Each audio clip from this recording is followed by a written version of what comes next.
Welcome back to the show for Caregivers, about caregivers, hosted by a caregiver. This is Peter Rosenberger. I am so glad that you're with us. If you want to be on the show, 877-655-6755, 877-655-6755. Guess what? We have our Canadian caregiver correspondent, our classy Canadian caregiver correspondent. That's what John has deemed you. And this is Tracey Maxfield. I think the universe did that. Well, that's stretching it a bit, but Oh, my goodness. We're bestowing titles now on a cosmic level.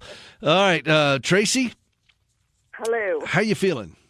Very hot. It's about 37 degrees here, which is, I don't know, about 98 there. Yeah, I don't even know what that means. 37 degrees. 37 is Celsius, so yeah, in Fahrenheit, I'm thinking we're in the high 90s. You Canadians with your funky terms. I know. And how many kilometers away? No, I don't even know how to do the metric system and all that stuff. But I'm glad you called. I got a topic here because I encountered this with someone not too long ago, and I wanted you to just take a few moments to address it. Tracey brings 35 plus years as a dementia care specialist nursing. She has done this. She understands the journey, and she provides us with valuable tips for those of you living with someone with dementia. Now, let me explain a little bit about dementia real quick. Dementia doesn't necessarily mean you have Alzheimer's, but if you have Alzheimer's, you will have dementia. But dementia can be caused by a variety of different afflictions. So we have a lot of folks out there dealing with these issues, and sometimes these things that Tracey provides also extend into other issues like autism and so forth, where you have impairments. And so this one today, Tracey, I wanted you to just take us on a little bit of a journey here on what to do when somebody who has dementia becomes really agitated. How do you talk them back down out of the tree? Okay, so I think the most important thing to remember is when anyone gets agitated, but especially for those people who are living with dementia, is it's an expression of an unmet need. So the anger or the agitation that you're seeing is because they are wanting something, but depending on what stage they are in the dementia, they may not actually be able to vocalize that to you or find the words. And so that's what becomes not only frustrating to the person living with dementia, but also to the caregiver. And so I think the first thing that the caregiver or anyone that may find themselves in a situation is they need to remain very calm themselves. Because if they start getting upset or frustrated or argue, that's only going to make the person worse because they're going to be reacting to what's happening. So remain very, very calm. And the first thing that you want to do with your loved one is to try and calm them. So you offer reassurance, a slight touch on the shoulder or on the arm. Depending on where you are, you've got to scan your environment. Immediately as you're seeing that, let's say your husband is becoming increasingly unsettled and agitated, you've got to look at the person, but also scan the environment. Is it too noisy? Is it too stimulating? Have the lights gone down and it's too dark so they can't make out faces? They're seeing shadows. So first thing you want to do is calm the environment. Turn off any distractions. Make sure that there's plenty of light so they can see you and see what's going on. And then you offer them a reassurance. How can I help you? You are safe. You obviously need something. So what is it that you need? They may try to tell you, and you obviously have to be very patient as you listen. But if they are unable to do that, then ask them to show you or ask them to point. Usually it's something that's very simple. It may be that they're hungry or they're thirsty or they want to use the washroom or maybe they have an incontinence issue and they need to be changed. They may be in pain. They may be constipated. There's so many things that you have to think. Are they feeling unwell? Did something just happen? Did somebody just come and visit or was outside or did they hear a siren? something has triggered this, and the person is now trying to make sense of all the stimuli that's just happened, and they're trying to express that to the caregiver. So the caregiver needs to keep looking for cues. Maybe they can't find the washroom, or the shoes are on the wrong feet. Sometimes it's something that's very simple, but you have to be really alert to kind of look for the cues. The most important thing is that you want to remove them to a calm place.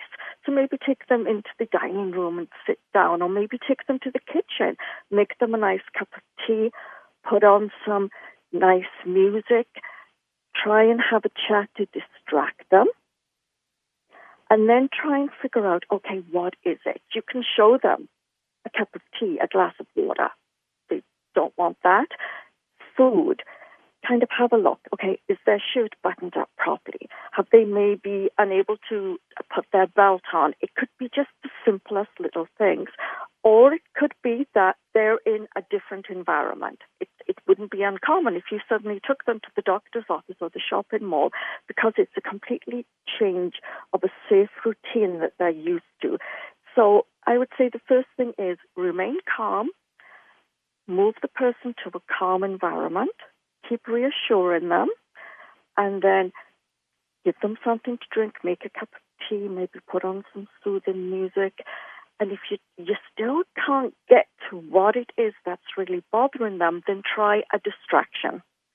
And so that may be playing cards, going outside for a walk. Maybe the person has been home all day and is so bored that they actually want to go outside and look in the garden, or maybe just go for a short walk and get fresh air. And so it's the little things like that that they will then calm down. And as they start to relax and calmer, you may then be able to try and get to the bottom of what it was that had just caused this little trigger. You know, these are just wonderful things, Tracey, that you're offering here, and I was writing them all down while you do it. You know, I do take notes, Tracey. I just wanted you to know. I know you do. John does it. But with this just bear trap of a mind, you know. Bear trap of a mind. Oh. Well, this is, I will say this. I bet Tracey makes a fantastic cup of tea, all right? And I just, you know, that's I'm a Brit. Yeah, there you go. Come on. Yeah. Well, my aunt is from England, and just it's you guys just wonderful tea, just fantastic. Yeah. Gracie likes sweet tea, but you don't have that in Canada, do you? No, and that's what I miss, because in Britain, going to people's homes, as soon as you walked in the door, everyone offered you a cup of tea, and I think that's what's missing in most communities now, because you immediately make that connection when you can sit down with people and visit over a cup of tea. It promotes that calm environment where you're more willing to share and just have that relationship, that social inclusion that we need. Well, I grew up when we didn't offer a cup of tea where I grew up.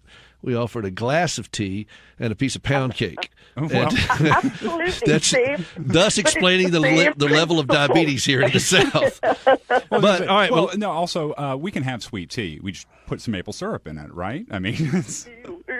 Why would you put maple syrup? She's up in Canada, Peter. No. That goes against the laws of nature. The book of Proverbs says there are several things that nature can abide, and that's one of them. That's like people putting syrup on their grits. It ought to be outlawed. All right, so you had the number one thing. If you got a dementia patient who is struggling and they become agitated, I want to go back to the top of the list. I just want to kind of review this quickly for those who are just now joining in on the show. 877, by the way, 877-655-6755. We're talking with Tracey Maxfield, dementia care nurse expert, been doing this for 35 years. And if you're watching on Facebook Live as well, let me just kind of give the rundown. So if it's an expression of an unmet need. That's the first thing you realize.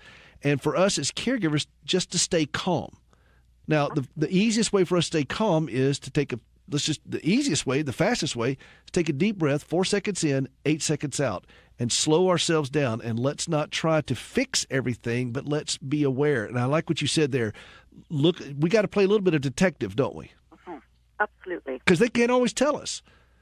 Absolutely. And so you've got to look for the cues.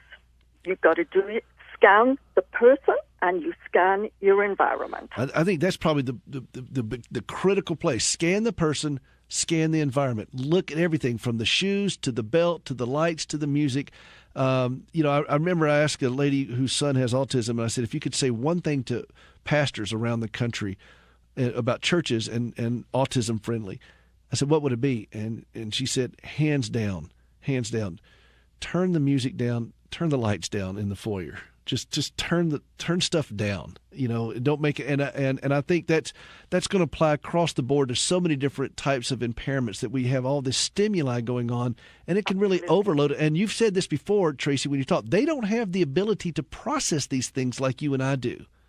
And Not at all. And that promotes their anxiety and confusion and their fear as their brain is trying to make sense of what's going on. What's all this?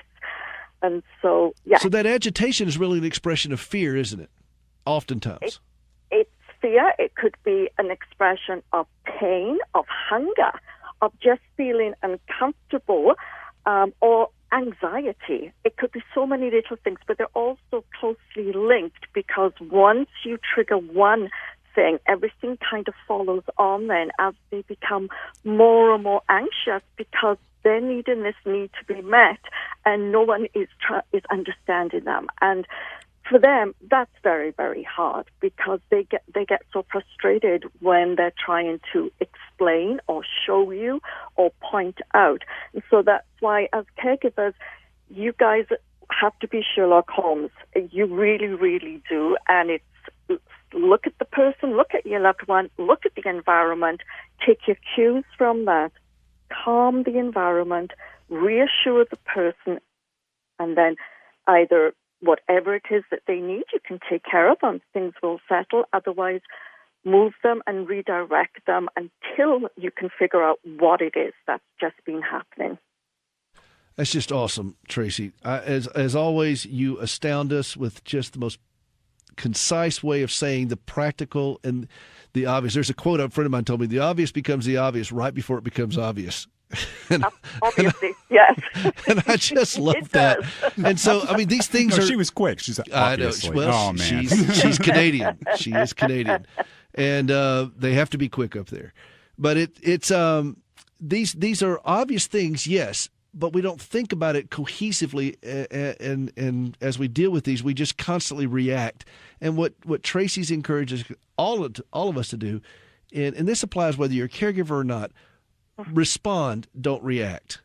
Respond, don't react. If we make it worse, how's that helpful to anybody else? If we start spazzing out and everything ourselves, and I know that's easy to do.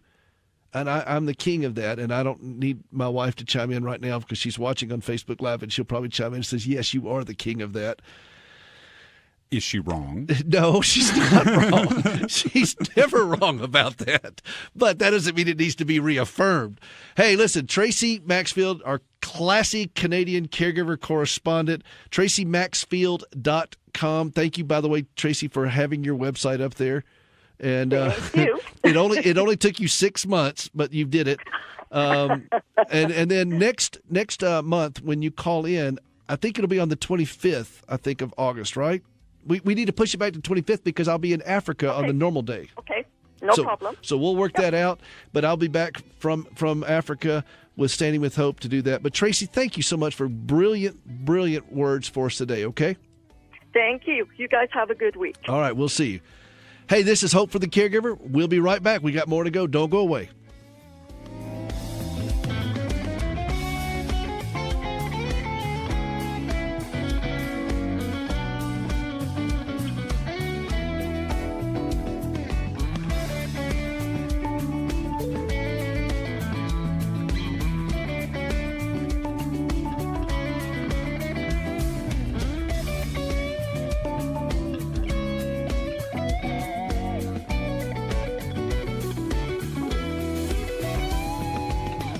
Here's some great news. If you missed the deadline to sign up for health insurance, or if you signed up for a plan you're not happy with, you still have a choice. MediShare is a healthcare sharing program. Hundreds of thousands of Christians are part of this. It can save you a lot. Typical savings for a family is about $500 a month. You can join Medishare anytime. It's easy to call and look into it. There's no pressure at all. And man, what a difference it can make. 855-25-SHARE. That's 855-25-SHARE.